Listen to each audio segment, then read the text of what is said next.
Herkese merhaba, kanalıma hoş geldiniz. Yepyeni bir projeyle karşınızdayım. Son dönemlerde benim de çok hoşuma giden bir model var. Kapüşonlu balaklava modeli. Ben de bu modeli en sevdiğim renk olan acı kahve ile denemek istedim. Şöyle gerçekten harika bir model oldu. Şu kısım atkı kısmı. Bakın. Şu kısım kapüşon kısmı. Şöyle masada gösterebildiğim kadarıyla. Bu kısım kapüşon kısmı. Çok güzel, harika bir çalışma oldu. Şöyle bakın uç kısımlarına.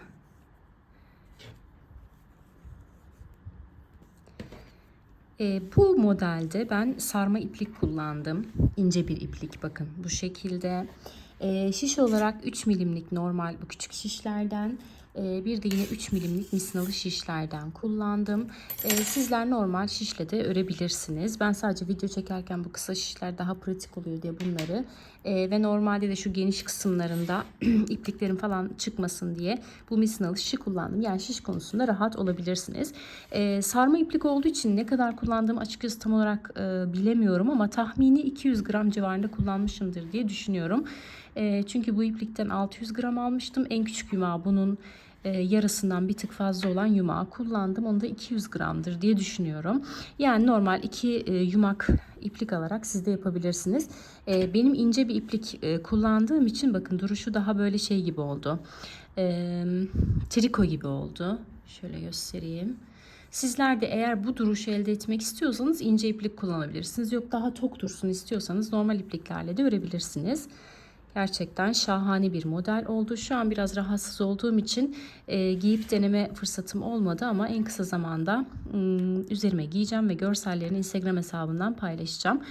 Oradan ulaşabilirsiniz duruşuna. Şahane bir model oldu.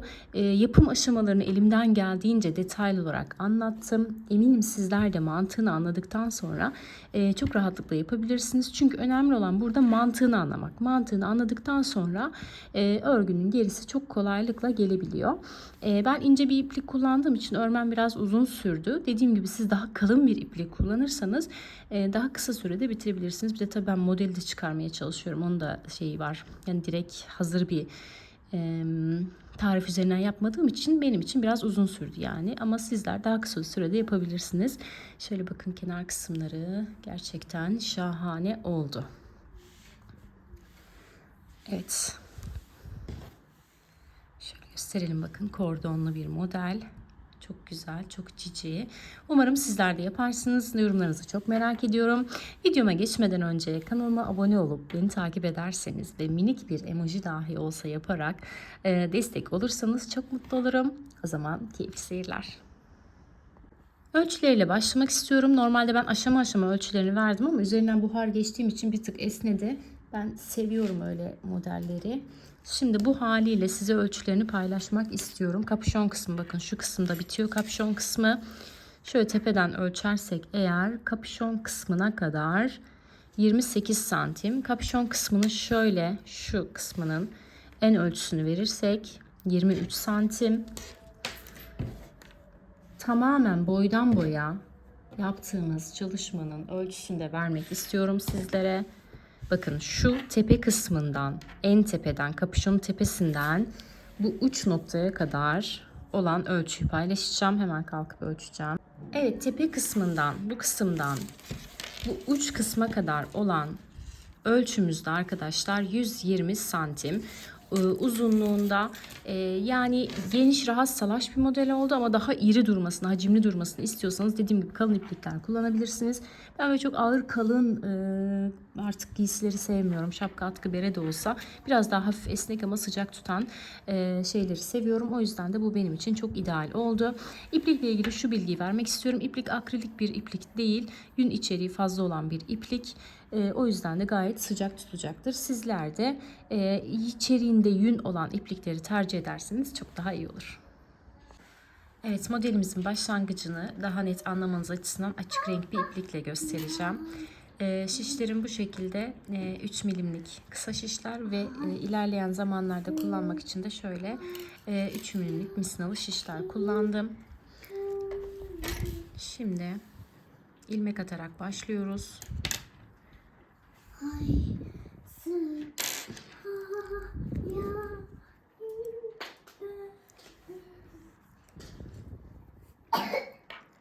6 tane ilmek atıyorum.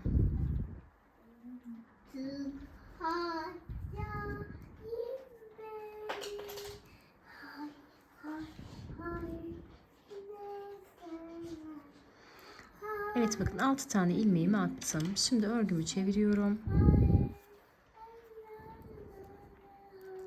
Kenar ilmeğini hep örüyoruz bu model boyunca. Şöyle bakın 1,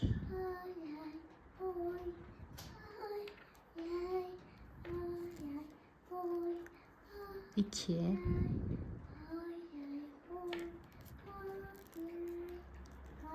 3 tanesini örüyorum. İpim önde kalan şöyle bakın 1, 2, 3 tane ilmeği de şişime aktarıyorum. Şimdi örgümü çeviriyorum. İpim arkada. Şimdi yine şu ilk başlangıcımız olduğu için biraz zor olacak. Hop geliyor, yaptım bakın. 1. Bak anne. Evet annem çok güzel. Bana sen buna bak. 2. 3 tane ilmeği örüyorum. Bakın 3 tane ilmeğim kaldı. Şimdi ipim önde. Şöyle 1, 2, 3 tane ilmeğimi de şişime geçiriyorum. Yani 6 tane ilmek var. İlk 3'ünü örüyoruz. Son 3'ünü de örmeden şişe aktarıyoruz. Tekrar bir kez daha göstereceğim.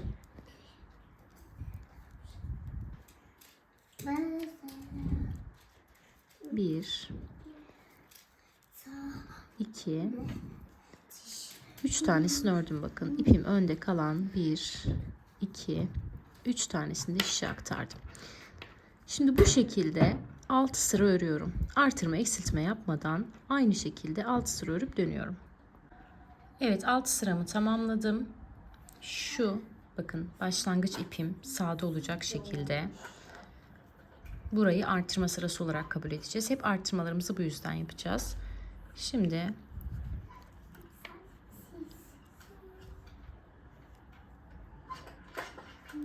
üç tane ilmeğimi düz olarak ördüm. Bakın. Şimdi şu aradan şöyle bir ilmek çıkarıyorum. Ve bunu da düz olarak örüyorum. İlk artırmamı yapmış oldum. Kalan 3 ilmeği yine ipim önde direkt örmeden şişime aktardım. Şimdi örgümü çeviriyorum. Yine son 3 ilmeğe kadar hepsini düz olarak örüyorum. Bakın. 2, 3. Bunlar zaten bizim sabit kenar ilmeklerimizdi. Şurada artırma yaptığım ilmeği de düz olarak örüyorum. Bakın kalan 3 ilmeği yine örmeden şişime aktarıyorum. Bir kez daha gösterelim. Şimdi bu ipim normal benim ördüğüm ipe göre daha kalın olduğu için daha kalın duruyor. Burada ipinizin kalınlığı çok önemli. Bakın ilk 3 ilmeğimi normal düz olarak ördüm. Artırma yaptığım ilmeği de yine düz olarak örüyorum. Kalan son 3 ilmeği şişime aktarıyorum. Şimdi 6 sırada bu şekilde öreceğiz. Daha sonra artırmalarla devam edeceğiz. Evet 6 sıra ördüm. Bakın yaptığım artırmadan sonra şu 3 ilmek baştaki ilmeklerimiz kordon ilmeği, sondaki de kordon ilmeği olacak. Şu bir tane ilmek artırma yaptığımız ilmek. Şimdi ikinci artırmayla devam ediyorum. 1, 2, 3 tane kordon ilmeğimi ördüm. Şimdi bakın dördüncüyü ön kanattan ördüm. İpim şişte kalıyor. Şöyle arka kanada giriyorum ve bir tane de buradan örüyorum. Bu şekilde bir tane daha artırma yapmış oldum. Son 3 ilmeği yine örmeden şişime aktardım. Yani 6 tane ilmeğimiz sabit. Şu an 2 tane artırma yapmış olduk. Şimdi yine kordon ilmeklerimi örüyorum 3 tane. Artırdığım 2 tane ilmeği örüyorum. Bunları hep ortadakileri sabit olarak öreceğiz. Kalan 3 ilmeği örmeden şişime aktardım. Şimdi ikinci artırmamızı yapmış olduk. Şimdi Toplam 6 sıra daha öreceğim. 3. artırmayla devam edeceğiz. Böyle 6 sırada bir buradan artırma yaparak modelimizi büyüteceğiz. Şimdi ben 6 sırayı da tamamlayayım. Bir kez daha artırmayı göstereceğim. Evet, bakın 6 sıra daha ördüm ve kordon ilmeklerimiz kenarlarda, ortadan modelimiz artarak devam ediyor. Şimdi bir kez daha artırmayı göstereceğim. Bakın ilk 3 ilmeğimi normal düz olarak ördüm. 4. ilmeğe girdim. Bakın ipim sağ tarafta. Buna dikkat edelim. Artırmaları hep bu taraftan yapacağız. Bu tarafta böyle bir kayma genişleme olacak. Bu taraf sabit düz ilerleyecek. Şimdi 4. ilmeğe girdim. Ön kanadından bakın bir tane ilmek artırdım. İlmeğim şişte duruyor. Arka kanattan giriyorum. Bakın bir tane de buradan ilmek artırıyorum. Hep artırmaları bu şekilde 4. ilmek üzerinden ilerleyeceğiz. Kalan 3 ilmeği de şişimize aktarıyoruz. Şimdi bunu ben 6 sırada bir olarak yaptım modelim üzerinde. Şöyle bakın.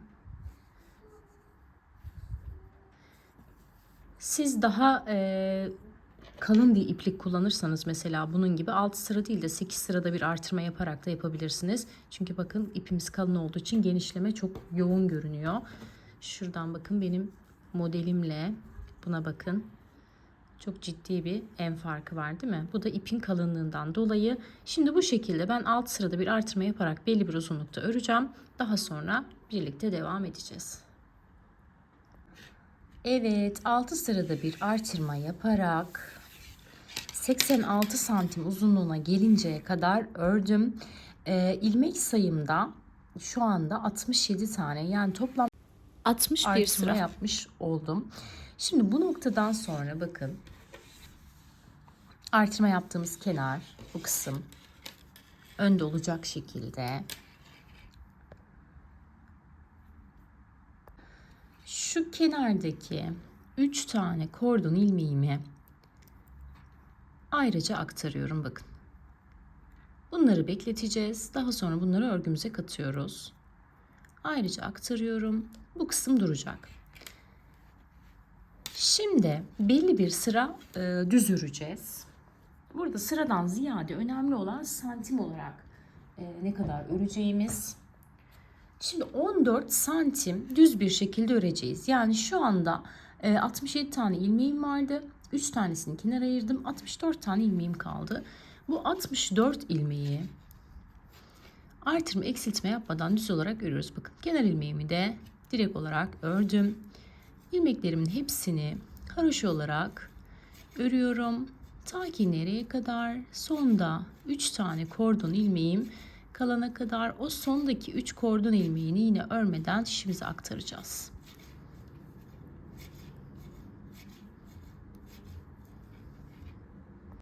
Evet, bakın sıra sonuna geldim. 3 tane kordon ilmeğim var.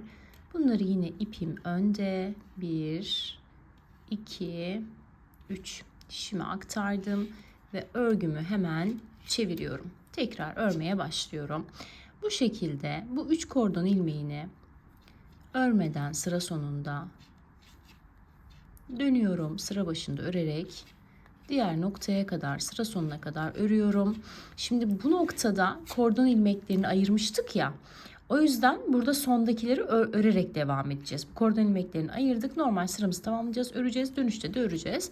Şimdi sıra sonuna gelelim. Orada da tekrar bir bitiş ve başlangıcı yapalım. Daha çok aklınıza otursun mantık. Devam ediyorum. Sıra sonuna doğru ilerliyorum.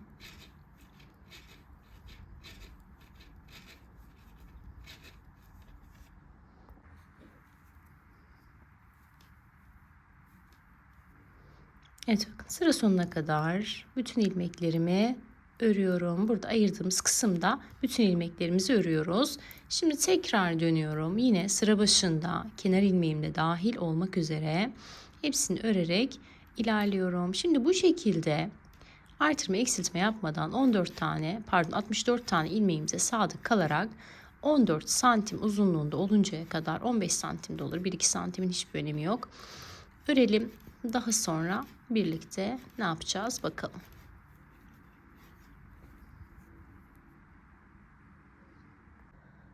Evet, bu kısımda 3 tane kenar ilmeğimizi ayırmıştık. Şimdi ben 14 santim oluncaya kadar ördüm. Dediğim gibi burada sıra sayamayız zaten haroşa, bir de ipim ince olduğu için sıra saymak çok zor olur. Şöyle bakın, tam 14 santim uzunluğunda bu kısmı ördükten sonra şimdi azaltmalarla devam ediyoruz. Bu arada şöyle en ölçüsünü diğer videoda vermeyi unuttum sanırım. En ölçüsünü önce şu ilmeğimizi ayırmadan önceki kısmı vermek istiyorum. Bakın 24 santim. Bu ilmekleri ayırdıktan sonraki kısımda şöyle verirsek tam 1 santimlik bir oynama var, 23 santim. Şimdi bakın, bu ilmek ayırdığımız kısım baz alarak her sıra başında bir tane kesme yapacağız. Şu an benim 64 tane ilmeğim vardı. Toplam 24 kez kesme yapacağız. Onu da nasıl yapacağız? Bakın. Şimdi kenar ilmeğini örerek alıyorum. Bakın bu kısım. Şu kordonlu kısım değil. Buna dikkat edelim lütfen. Kenar ilmeğini örerek aldıktan sonra şöyle bakın 2 tane ilmeği birlikte yine haroşa örüyorum ve kesiyorum. Burada ne yaptık? Bir tane kesme yapmış olduk. Şimdi sıramı, bütün ilmeklerimi normal düz örerek devam ettiriyorum. Kordonlu kısmı aynı şekilde 3 ilmeği örmeden alacağız. Şimdi sıra sonuna gelelim, orayı bir göstereyim. 3 tane ilmek kalıncaya kadar aynı işlemi devam ettiriyorum. Bakın geldim sıra sonuna, kordonlu kısımdayım. Burada farklı bir işlem yapmıyorum. Şöyle ipim önde. 3 tane ilmeği şişime aktarıyorum ve örgümü çeviriyorum. Şimdi kordonlu kısımda kesme yapmıyoruz. O yüzden de bu 3 ilmeği normal örüyorum ve sıra sonuna kadar bütün ilmeklerimi düz olarak örüyorum. Bu yani eğer sıra başımız bu kısımsa, kordonlu kısımsa sıra sonuna kadar hiçbir işlem yapmıyoruz. Sıramızı normal düz örerek kapatıyoruz. Hemen sıramı tamamlayayım.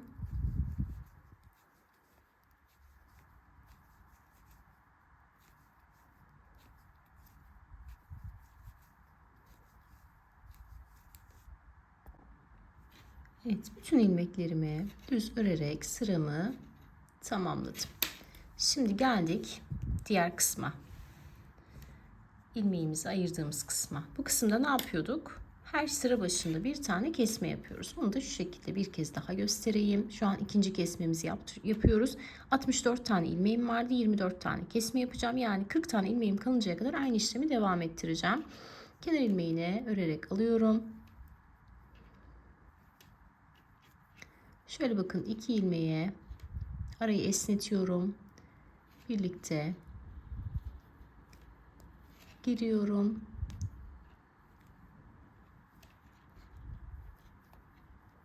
Tersten yaptığım için biraz zor oluyor. Ve ikisini birlikte örerek kesmemi yapıyorum. Şimdi dediğim gibi 40 tane ilmeğim kalıncaya kadar aynı işlemi devam ettiriyorum. Bu kısımda kesme vesaire yok. Kesmelerimizi hep bu kısımdan yapacağız. Şimdi 64 ilmeğim var. 2 kez kesme yaptım. 40 ilmeğim kalıncaya kadar aynı işlemi devam ettireyim. Daha sonra birlikte devam edelim. Evet, kesmelerimi yaptım. 64 ilmekle başladım. Şu anda tam 40 tane ilmeğim var. Yani 24 kez kesme yaptım. Ve bakın, kesmelere bu tarafa hiç dokunmuyoruz. Sadece bu ayraç taktığımız kısım, artırma yaptığımız kısımdan yapıyoruz. Şimdi bu kesme yaptığım kısmın da kaç santim olduğunu söyleyeyim size. Rehber olsun. Eğer başka iple örerseniz en azından fikir olsun. Bakın, burası da tam 14 santim. Şimdi bakın, bu aşamaya kadar yaptık. Şimdi bundan sonra şöyle parçamızı göstereyim genel olarak. Tam zıttını yapacağız. Şimdi burayı kapşonun tepesi olarak düşünün. Tepe noktası. Şimdi bundan sonra şöyle de yapabilirsiniz. Bu parçanın aynısından bir tane örüp şu kısımdan birleştirip o şekilde de yapabilirsiniz. Ama biz şu şekilde yapmayacağız. Şimdi bakın, bundan sonra tam zıttını yaparak ilerleyeceğiz. Bu kısımda 64 ilmeği 40 ilmeğe düşürmüştük. Şimdi tam zıttını yaptığımız için öncelikle ne yapacağız? 40 ilmeği tekrar 64 ilmeğe çıkaracağız. Nereden çıkaracağız? Kesme yaptığımız yerden aynı şekilde 24 kez artırma yaparak, yani aynı işlemi tersten yapacağız. Hemen başlayalım.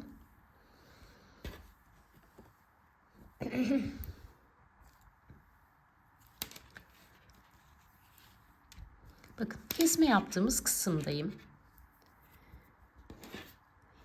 Hiç kafa karıştıracak bir şey yok. Çok rahatlıkla yapabilirsiniz. Bakın, kenar ilmeğini yine örerek alıyorum. Normalde kesme yaparken ne yapmıştım? Şu iki ilmeği birlikte örmüştüm. Şimdi artırma yapacağım için bakın, ilmeğimi şöyle örüyorum. Şimdi duruyor. Tekrar aynı ilmeğin içine giriyorum ve bir tane daha ilmek örüyorum. Yani ne yapmış oldum aslında? Bir ilmekten iki ilmek çıkarmış oldum. Şimdi bu şekilde sıra sonuna kadar tamamlıyorum.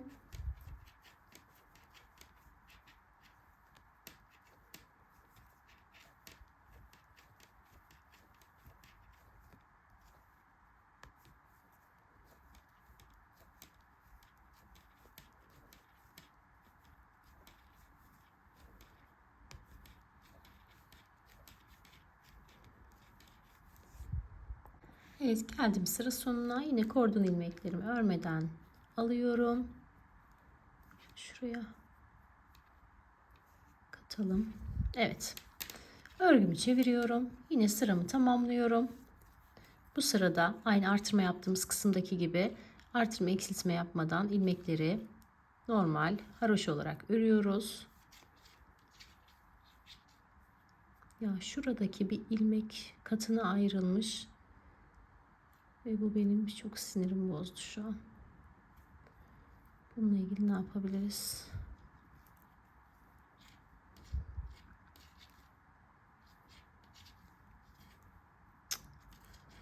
Neyse.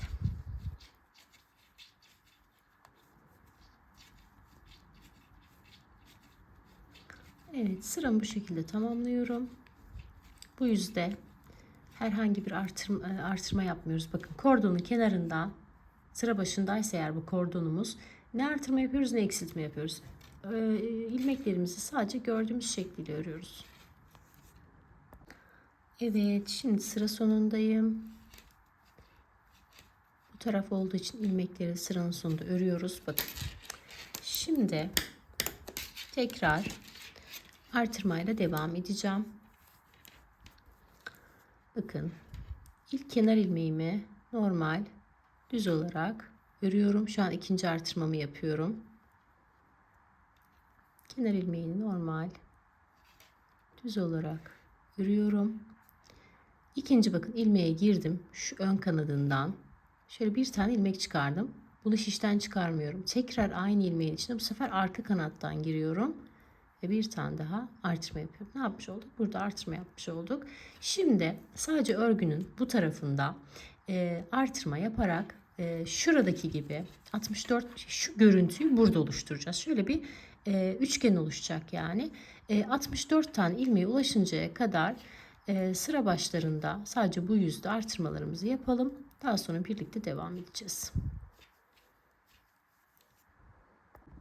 Evet, şimdi burada azaltmaları yapmıştık. 40 ilmeğe düşmüştük. Tekrar artırmalar yaparak tekrardan 64 ilmeğe çıkardım. Şimdi bakın, şu noktadan sonra ne demiştim? Buradakinin zıtını yapacağız demiştim. Azaltmaları yaptık, aynı şekli verdik. O zaman ne yapacağız? Bundan sonra şu noktayı yapacağız. Yani 14 santim uzunluğunda düz öreceğiz.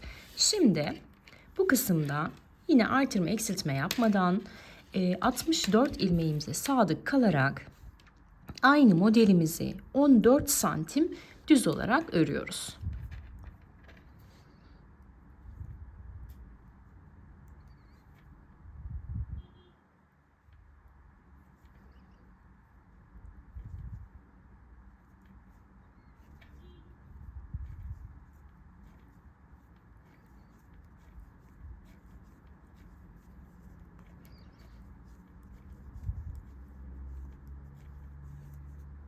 Son yaptığım artırmadan sonra 14 sıra düz bir şekilde ördüm. Bakın şöyle duruyor ya örgümüz. Şunu şöyle katlıyoruz. Şu kısım arka kısmı olacak kapüşonumuzun. Burası tepe kısmı. Şu arka kısım şu şekilde 14 santimler birbirine, bakın şöyle göstereyim, eşit olacak. Şimdi kapüşon kısmını bitirmiş olduk. Bundan sonra ne yapacağız? Yine diğer kısmını, şu şal kısmını, atkı kısmını örerek örgümüzü bitireceğiz. İşte bu kadar kolay. Şimdi onu nasıl yapalım hemen göstereyim. Şöyle ön yüzde olmasına dikkat edelim. Evet, burası ters tarafı. Şimdi bulunduğum noktadan bakın, şurada ayırdığım 3 tane ilmek vardı. Bu 3 ilmeği şişime takacağım.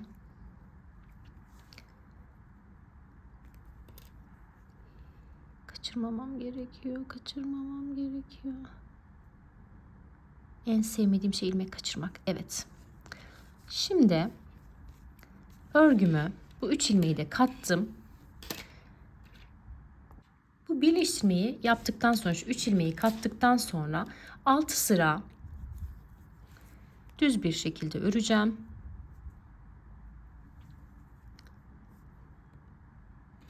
Şunları örerek başlıyorum. Bu 3 ilmeğimi kattım ya artık örgüme.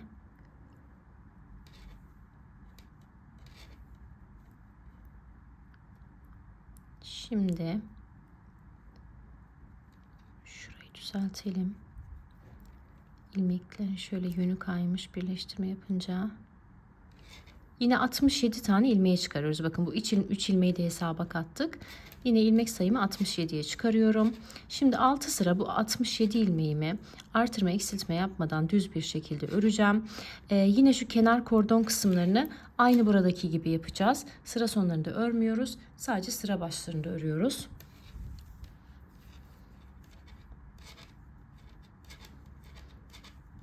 Şimdi ben 6 sıra öreceğim modelimi.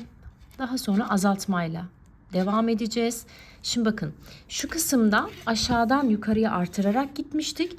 Şimdi burada tepeden aşağıya ineceğimiz için şöyle göstereyim, bakın kapüşonumuz.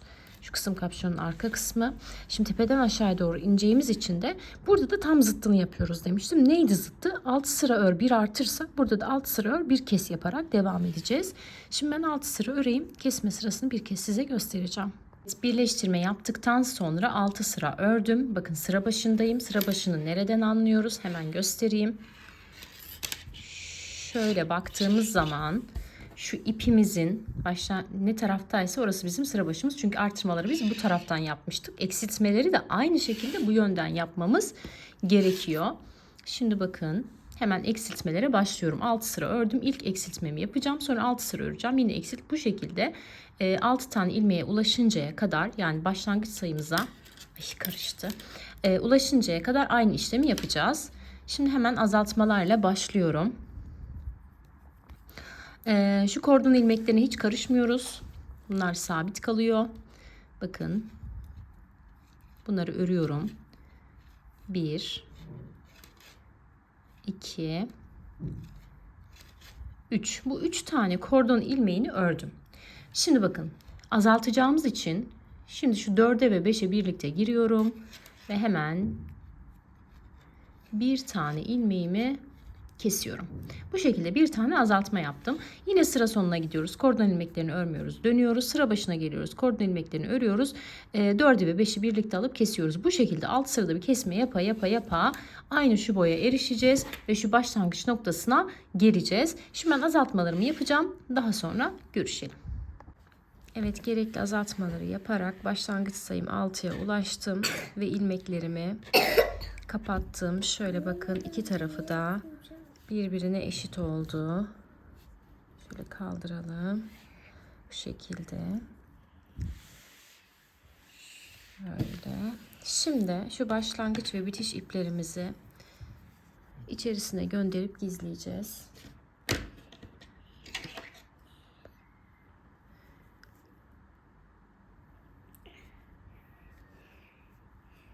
Şöyle tığ yardımıyla içe gönderiyorum.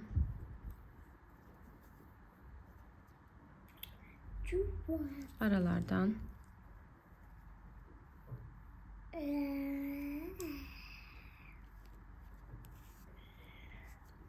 Evet. Şöyle biraz daha yürüterek gizliyorum.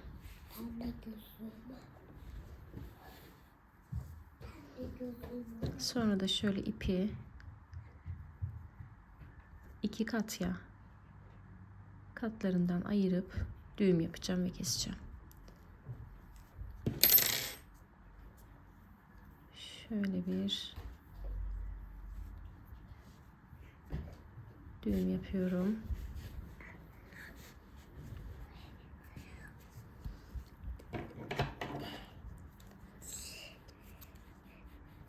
Benim makasım. Evet, senin makas. Ve kesiyorum. Şimdi diğer tarafı da aynı şekilde yapacağız. Daha sonra kapüşonun arka tarafını dikeceğiz.